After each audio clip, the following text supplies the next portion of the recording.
Jou, ma näitan teile täna, kuidas ma häkin oma kodutöid. Ma arvan, et see on mingi rage bait õpetajate poolt, nagu kes see paneb teisipäeva õhtuks mingi miljon kodutööd. Gedid, teil pole kodus midagi teha, aga nagu mul on päris palju teha. So ma näitan, kuidas ma teen selle kõik alla poole tunniga ära. Ma tahan olla poole tunni pärast voodis sarja vaatamas ja mul on vaja teha Shakespeare esitlus, vene sõnad pähe õppida ja siis kirjanduses mingi konspekt teha. Nii et let's go! So kõige lihtsam on Astras teha seda. Ma laadisin sinna üles enda 2 slaidi esituse pildid ja ütlesin, ta teeks mulle kokkuvõtte. Sest et kuna ma puudusin, nüüd ma pean tõestama midagi, et mul on need teemad selged. Ma suht selle kirjutasin kõik vihikusse.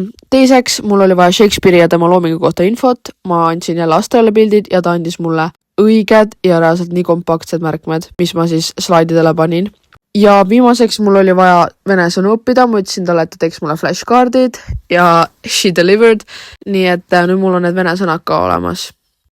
Ma sain kõik asjad tehtud ja isegi 25 minutit pole mööda läinud. Ma saan hakata nüüd sarja vaatama ja ma saan samal ajal teha telefonis neid vene flashcarte.